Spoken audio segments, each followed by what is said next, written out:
cette conférence sur le burn-out, qui est organisée par l'AINF. L'AINF donc est heureuse de vous recevoir. Alors, quelques mots simplement sur l'AINF. Donc, j'en suis président ici, et Françoise, ici présente à côté, donc est la secrétaire générale. Et donc, il ne faudra pas hésiter à venir nous consulter si vous avez des compléments d'information que vous souhaitez, en particulier sur le stand K33.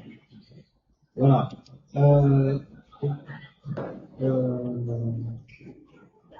Donc l'AINF, c'est une association qui a été créée en 1894. Donc il n'y a pas de faute de frappe, c'est vraiment ça. Hein.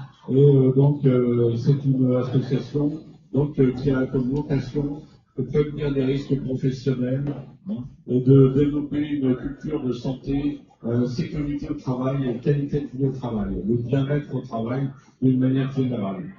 On s'articule sur l'information, la recherche, l'enseignement supérieur et la vie associative. Ce qui est en particulier, on peut citer, pour nos adhérents, on fournit une newsletter avec une veille réglementaire, des formations SST, des formations sur l'incendie. Également, dans la recherche, on a travaillé sur des sujets comme la robotique. Actuellement, on est en pointe sur les domaines comme la lutte contre les addictions. C'est également un domaine très important parce qu'il concerne les entreprises d'une manière générale et le monde d'une manière générale, le monde français en particulier. Dans l'enseignement supérieur, on fait de la sensibilisation des collèges pour la sécurité, mais également au niveau étudiant, on donne un prix universitaire à des étudiants qui ont fait les stages en niveau typiquement Master 2. Donc également des bourses pour les stages étudiants de haut niveau, 5 mois financés par l'AINF sur 6. Et au niveau de la vie associative, donc on fait en particulier des webinaires mensuels et qui permettent, je dirais, d'avoir une notion des exemples de bonnes pratiques d'autres entreprises. Voilà. J'en arrête là. Si vous voulez plus de détails, n'hésitez pas. Stand 43. Et je donne la parole donc maintenant à Astrid, qui est coach professionnel dans le domaine en particulier du burn-out. Voilà. Merci.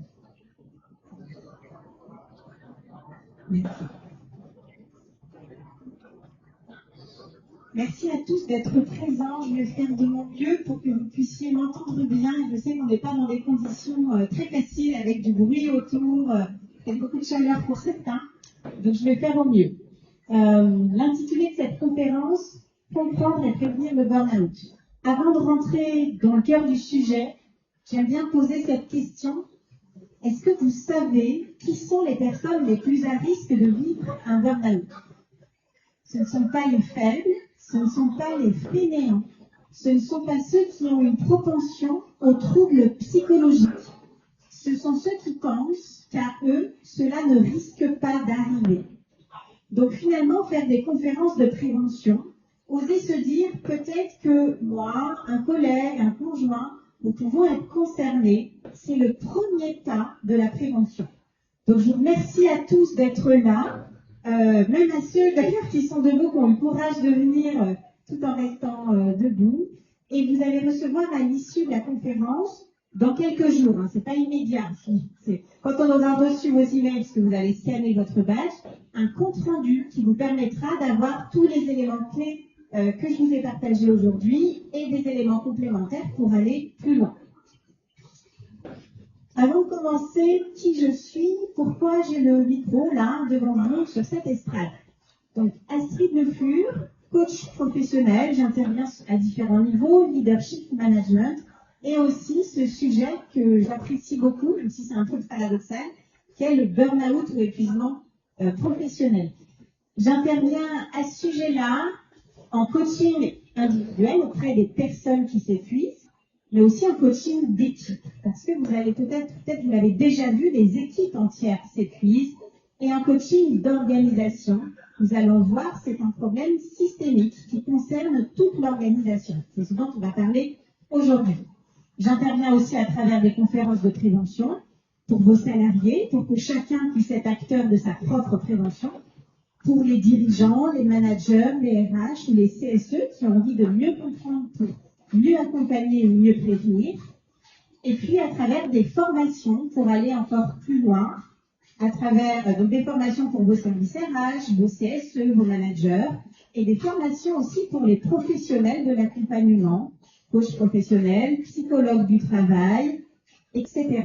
Professionnels des bilans de compétences. Il y a beaucoup de gens qui veulent faire un bilan, qui sont issus d'un burn-out ou qui sont en arrêt de travail pour burn-out. Donc c'est important d'avoir toutes ces notions quand on accompagne. Pourquoi je me suis intéressée à ce sujet et pourquoi je suis devant vous aujourd'hui? Je suis ingénieure de formation et a priori, rien ne me prédestinait à étudier le sujet. En 2016, je me suis retrouvée du jour au lendemain en épuisement professionnel, en incapacité d'aller au travail et je n'ai absolument pas compris ce qui se passait. Or, mon travail à l'époque, c'était la recherche scientifique en santé et en nutrition. Donc, j'avais quand même toutes les billes pour comprendre ce qui se passait. Or, je n'avais rien vu. Et non seulement je n'avais rien vu, mais autour de moi, je trouvais que les professionnels de l'accompagnement avaient des réponses trop peu précises.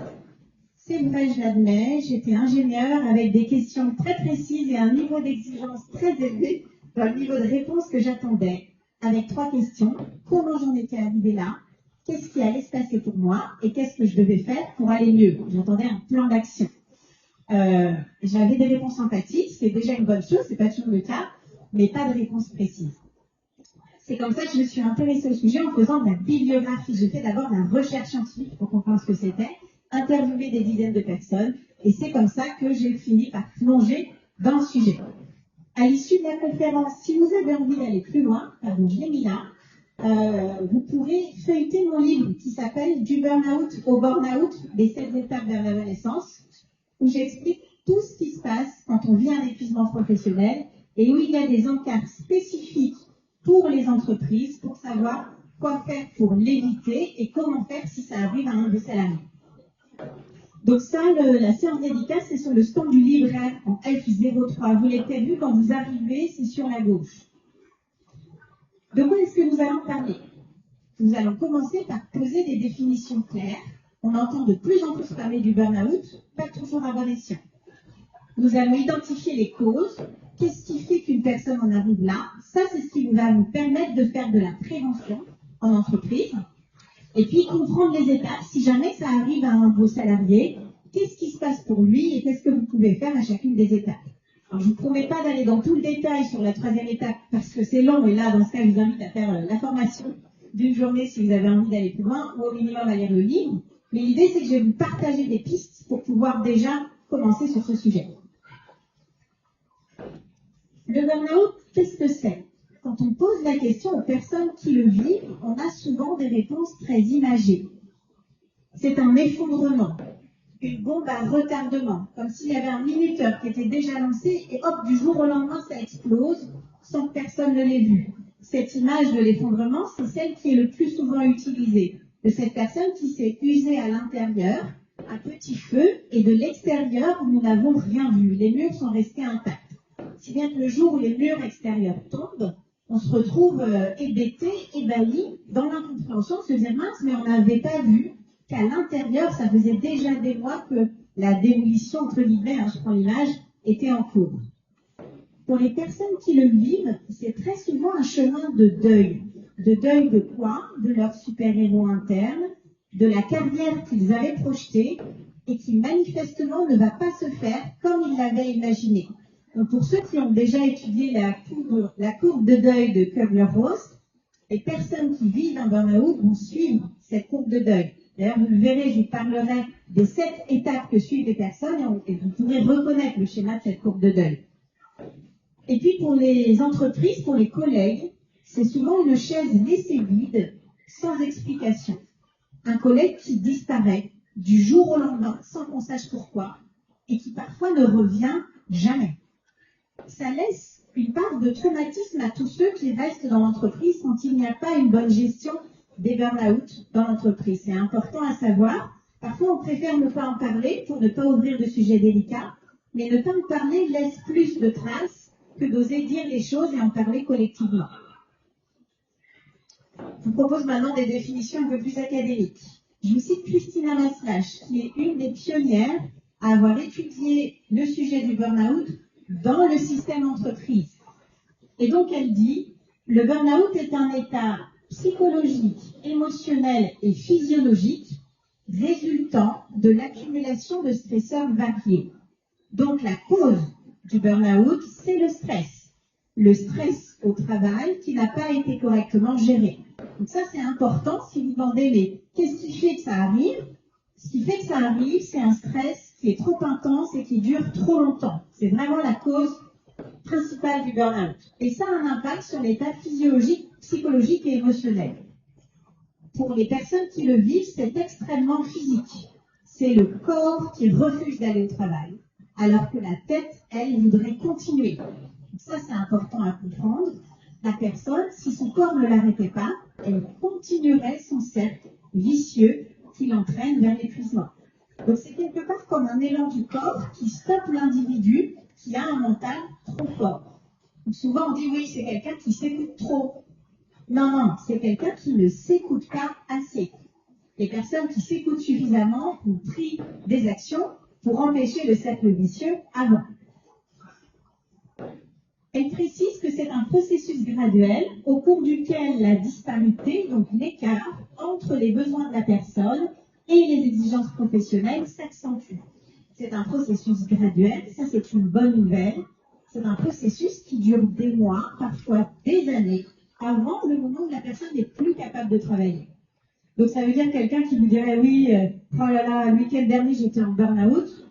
Non, on n'est pas le week-end dernier en burn-out. Ça dure des mois avant, des mois après.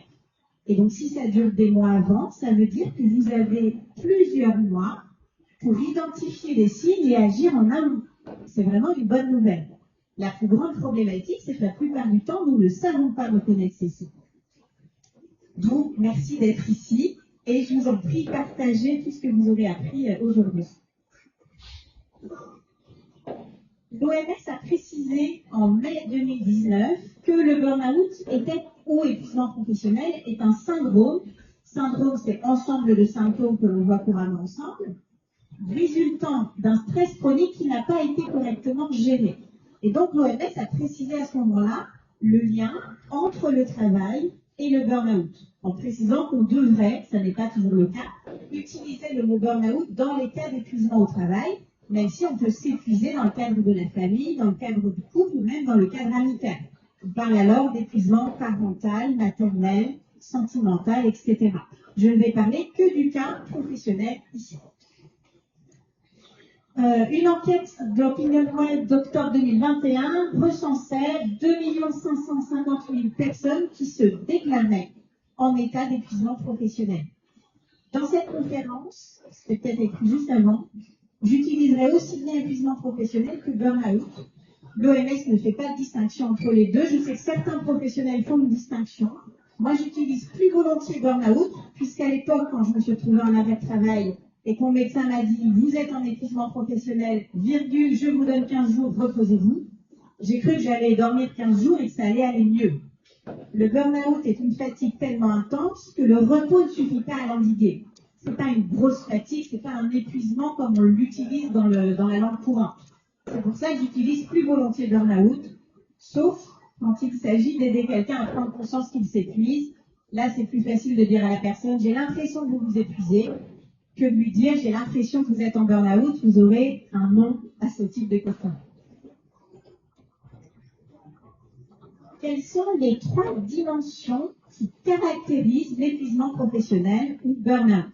La première, c'est celle qu'on connaît le plus, et en ce sens, le mot épuisement professionnel est très bien choisi. C'est cette fatigue, et je répète la phrase de tout à l'heure, fatigue tellement intense que le repos ne suffit pas à l'endiguer.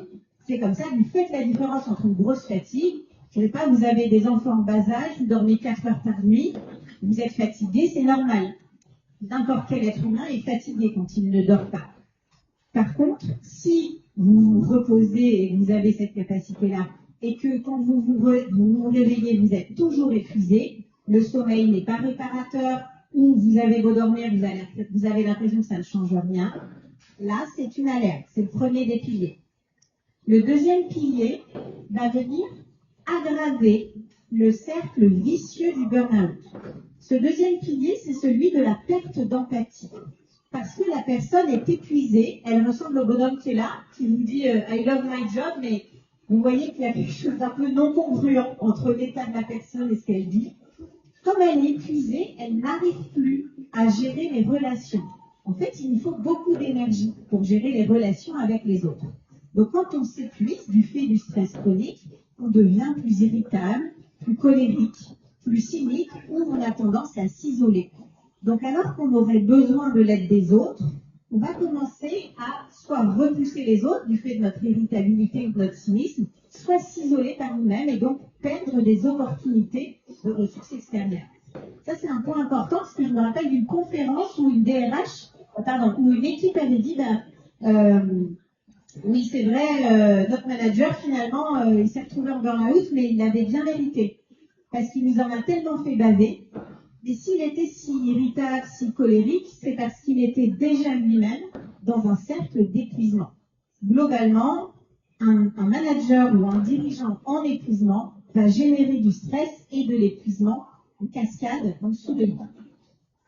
Le troisième que la plupart des personnes concernées préféraient qui n'existe pas, l'inefficacité. Le stress chronique va devenir petit à petit neurotoxique et le cerveau va commencer à dysfonctionner. Comme le cerveau dysfonctionne, la personne commence à devenir inefficace, à commettre des erreurs.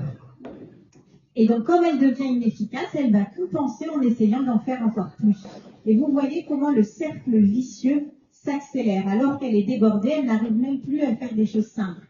Par exemple, moi qui faisais de la recherche scientifique, je n'arrivais plus à lire des publications en anglais. Je ne comprenais plus le texte et je vais les lire, les relire et les relire encore, etc. 3 piliers, donc fatigue, perte d'empathie et inefficacité. C'est 3 alertes qui vous permettent de caractériser le burn-out. Alors, quelles sont les causes? Et si on comprend les causes, comment est-ce qu'on peut faire pour le prévenir? Alors là, je vous propose de jouer, si vous avez encore un peu d'énergie. Alors là, c'est là que je fais un prof de yoga. Donc, vous levez la main gauche, main droite. Si vous pensez que les causes sont plutôt individuelles et personnelles, vous levez la main droite si vous pensez qu'elles sont plutôt liées à l'environnement de travail. Alors attention, top chrono, c'est parti. Alors, je vois des mains gauches pour vous, des 2 mains, des mains droites. La réponse est, ça dépend à qui on pose la question. Quand on pose la question à des instances syndicales un peu costauds, c'est un méchant patron qui n'a pas mis les bonnes conditions. J'exagère le trait. Volontairement, excusez-moi si vous froisse, j'exagère.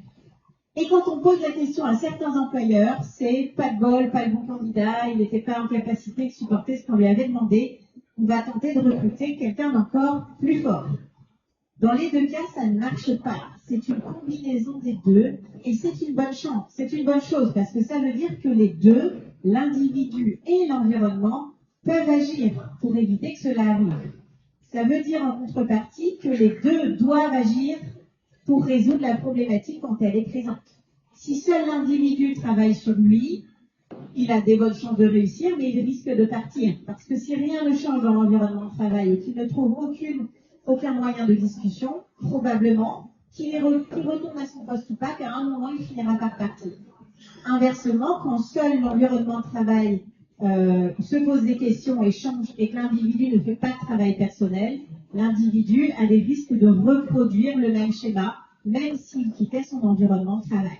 C'est important vraiment de considérer les 2, l'individu et le système entreprise. Je vais aborder les 2. Je vous propose de commencer par les profils des candidats au burn-out. Je ne vous l'ai pas dit tout à l'heure, mais j'ai un blog qui s'appelle Partage ton burn-out. C'est la première chose que j'ai fait avant d'écrire le livre, de partager l'information et les témoignages que j'avais recueillis sur le sujet du burn-out. Et sur ce blog, vous pourrez constater que tous les métiers sont représentés.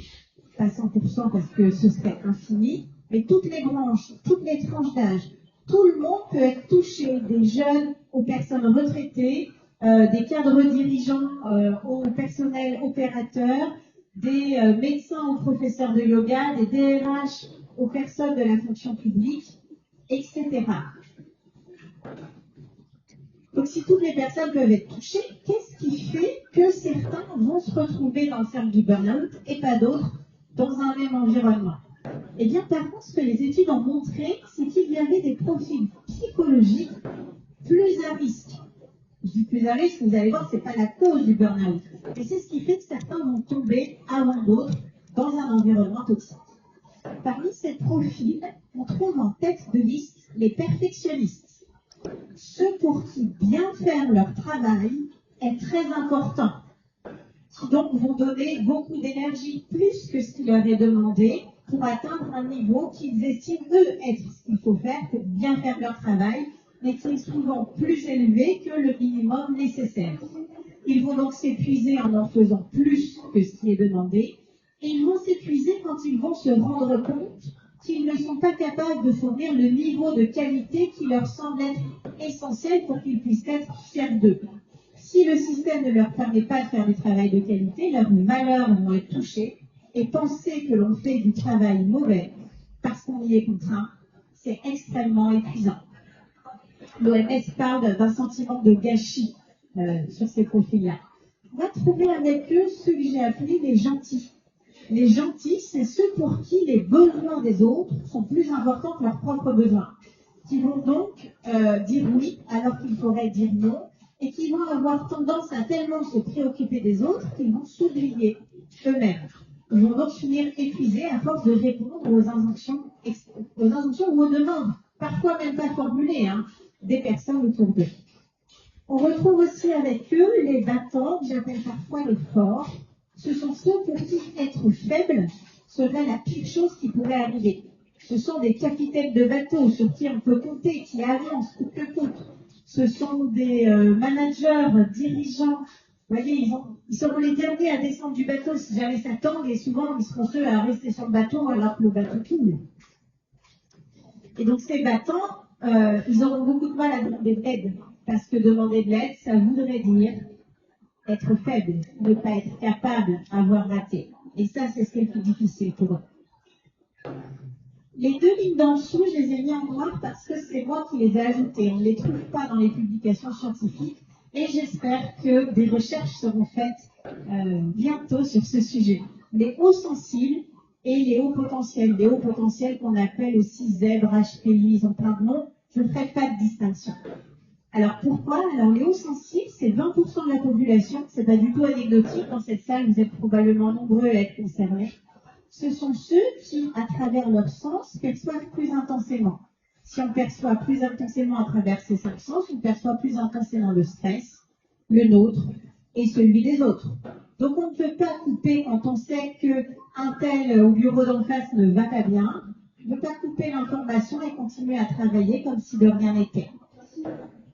Tout à l'heure, on parlait des stresseurs avec un S. Il n'y a pas que le stress émotionnel. Entendre du brouhaha, avoir des néons au-dessus de la tête, ça fait partie des stresseurs qui fatiguent. Et d'autant plus pour ces 20% de la population qui le perçoivent plus intensément. Les hauts potentiels, alors là j'ai un chapitre entier dessus dans le livre, mais si je vous donne juste 2 éléments pour ne pas aller trop dans le détail, déjà par effet de cumulation, en général ils cumulent les 4, ou au moins 3 des 4 au-dessus. Donc par effet cumulatif, ils se retrouvent en tête de liste. Ensuite, quand on a un cerveau qui fonctionne très bien, et qu'il y a des dysfonctionnements dans l'entreprise, notre machine à penser ne va plus s'arrêter. Et toute la nuit, les ruminations qui identifient ce qui ne va pas, et comment faire pour que ça soit amélioré, et pourquoi machin et bidule ne comprennent pas quand j'essaye de leur expliquer, ça va occuper beaucoup d'énergie, jusqu'à l'épuisement. Ce sont que 2 exemples, mais il y a encore d'autres raisons pour ces profils. Donc vous voyez, pas de faible, pas de fainéant, pas de psychotique, ce sont que des profils que tout le monde a envie d'embaucher, que tout le monde a envie d'avoir comme collègue, ou même que tout le monde a envie d'être, finalement. Donc ce qu'il faut comprendre, c'est que ce n'est pas ça la cause de l'épuisement, mais Chaque côté brillant de la médaille, je montre le côté le plus brillant ici, a un envers. Cette phase d'ombre, ces injonctions qui vous obligent à faire toujours mieux votre travail, à toujours tenir alors que manifestement il faudrait lâcher, c'est sur ça qu'il faut travailler en tant qu'individu. Et c'est là que le coaching professionnel peut vous aider, identifier ces injonctions et les faire évoluer pour les assouplir. Mais ça ne veut pas dire mal faire son travail. Ça veut juste dire assouplir une injonction. J'arrive à la deuxième partie des causes, l'environnement de travail. Ça, si vous travaillez sur les causes du travail, c'est l'élément sur lequel vous allez pouvoir le mieux jouer. Dans le premier cas, vous pouvez offrir un accompagnement de coaching à votre salarié, mais c'est à lui de faire le chemin. Vous ne pouvez pas le faire à sa place. Ça, par contre, ce sont les causes du système environnement de travail. Donc, vous avez la main dessus. Là, donc, et là, je vous cite de nouveau Christina Maslach. C'est elle qui a établi ces 6 causes, et d'ailleurs, elles sont reprises par l'INRS. Elles sont reconnues par l'État français. La première, c'est la plus évidente, celle à laquelle on pense le plus quand on pense épuisement professionnel, c'est le surmenage, le fait d'avoir plus de choses à faire que notre capacité à gérer. J'ai mis les 4 premières en bleu parce que le surmenage, disons, avoir beaucoup de choses à faire au travail, c'est pas une cause de burn-out. Si on a beaucoup de choses à faire mais qu'on peut le gérer comme on veut, le répartir dans le temps, gérer le niveau de la qualité ou le processus, il n'y a pas de problème.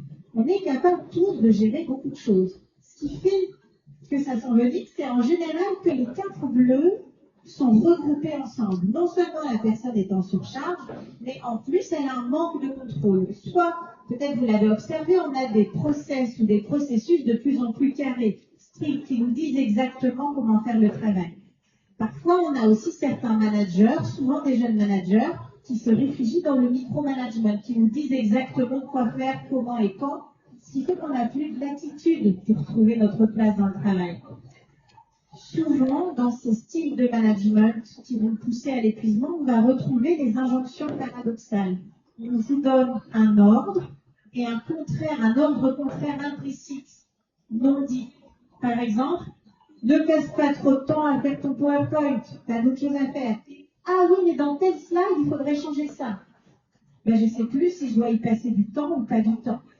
Donc ça, les injonctions paradoxales, c'est des stresseurs de l'environnement très importants pour les salariés. Donc la formation managériale est importante à ce niveau-là. Le troisième qui va avec, c'est le manque de reconnaissance. Si les personnes donnent d'elles-mêmes jusqu'à dépasser leurs limites, c'est parce qu'elles attendent quelque chose en retour. Parfois, c'est juste bravo ou merci. Parfois, c'est une promotion qui leur a été promise. Si tu nous montres que tu es capable, alors... Et donc, toutes ces méthodes de la carotte créent une forme de dette qui sont un terreau fertile pour le burn-out. Ça, c'est un élément important parce que c'est souvent un outil managérial. Et il faut bien savoir que si vous promettez une carotte que vous n'avez pas l'intention de donner, vous avez des risques que la personne, quand elle se rend compte qu'elle a fait tous ses efforts en vain, quand elle se dira « j'ai fait tout ça pour ça », que ce soit le moment de la chute du burn-out, le moment où elle n'est plus capable d'aller travailler. Et avec le manque de support. Si je suis débordée, mais que j'ai une équipe sur qui je peux compter, un manager ou une équipe RH à qui je peux dire bah là ça va pas, il faudrait qu'on priorise et qu'on le fait ensemble, ben, il n'y a pas de problème. Le collectif, ça c'est ce qu'on voit dans le modèle de Karasek notamment, le collectif c'est une des ressources les plus importantes. Donc ce qui fait que les gens s'écroulent, c'est qu'ils n'ont pas obtenu de l'aide. Alors soit ils ne l'ont pas demandé, c'est le cas des battants tout à l'heure, ils n'ont pas osé dire qu'ils en avaient besoin, soit ils ne l'ont pas reçu. Parfois de façon très explicite, bah, moi quand j'avais besoin d'aide, il n'y avait personne pour m'aider. Oui, ça arrive. Hein. Soit de façon beaucoup plus vicieuse, on compte sur toi, prends soin de toi, prends des vacances, t'es la meilleure. Oui, mais ça ne change rien dans le fond à la demande d'aide. Et dans le fond, personne ne m'a aidé à part m'apporter un support psychologique qui est mieux que rien. Hein. Il ne faut pas qu'on comprenne mal, mais qui ne change rien au problème de fond. Ensuite, j'ai mis en couleur les 2 autres qui peuvent suffire à eux seuls pour générer des épuisements. Ça, c'est important à comprendre. L'épuisement professionnel n'est pas dû qu'à la surcharge de travail. On peut s'épuiser à mi-temps. Ça, c'est important parce qu'il y avait une prof de danse qui l'avait appelé en lisant l'article de la professeure de yoga. qui m'avait dit merci pour cet article parce que mon médecin pense que je ne pouvais pas être en burn-out parce que j'étais professeur de danse. Et en fait, si, on peut être en burn-out en étant professeur de danse, en travaillant que le midi et le soir, le week-end et le mercredi. Oui, c'est possible. Notamment quand deux autres éléments sont touchés. La perte de confiance ou les valeurs conflictuelles. La perte de confiance, si je perds confiance dans mon entreprise, dans mon employeur, dans mon manager ou dans mes collègues, ça génère un taux de stress tellement important que cela suffit à nous épuiser. Si je pense, que ce soit vrai ou non, que mon manager me manipule, j'ai envie de me retrouver dans un état de stress intense. Si je pense que ce soit vrai ou non qu'un collègue est prêt à me glisser une peau de banane à la moindre erreur, ça génère ce stress intense. Okay? Donc c'est important et c'est à ce niveau-là que bien gérer les départs pour épuisement professionnel, en tout cas pour cause d'épuisement professionnel, sont importants. Parce que si des salariés voient que quelqu'un qui ne va pas bien, vous vous en débarrassez un peu ni vu ni connu par-dessous le bras, ça va générer une angoisse sourde de se dire mais le jour où moi je n'irai pas bien, qu'est-ce qui va se passer? Et le dernier, les valeurs conflictuelles, c'est celui dont on entend de plus en plus parler depuis 2020. Quand nos valeurs, là, le numéro 1, c'est mon travail n'a plus de sens. Vous avez entendu parler de bullshit job, j'ai l'impression que ce que je fais ne sert à rien. Ça génère de l'épuisement. Le fait de se sentir inutile, j'ai l'impression de ne pas participer à quelque chose d'important. Mais la dimension la plus grave encore, qui est celle que j'observe de plus en plus depuis 2020, c'est mes valeurs sont touchées. J'ai l'impression que ce que je fais est mal. Ça vous range de l'intérieur. Impossible de travailler dans ces conditions-là. J'avance sur les étapes du burn-out. Donc ça, c'est ce que vous retrouverez dans la structure du livre. Et une étape dont je voulais vous parler, c'est celle-ci. Celle du burn-in, celle où on voit tous les symptômes. Quels symptômes identifier? D'abord des symptômes physiques. Il y en a une centaine, évidemment, ils ne sont pas tous écrits là. Donc, globalement, ce qu'il faut identifier, c'est que le corps se détracte. La personne va avoir de multiples symptômes, à la fois des migraines, à la fois de l'eczéma, des maladies virales à répétition, etc. Ça, c'est dû à la cascade hormonale de l'épuisement.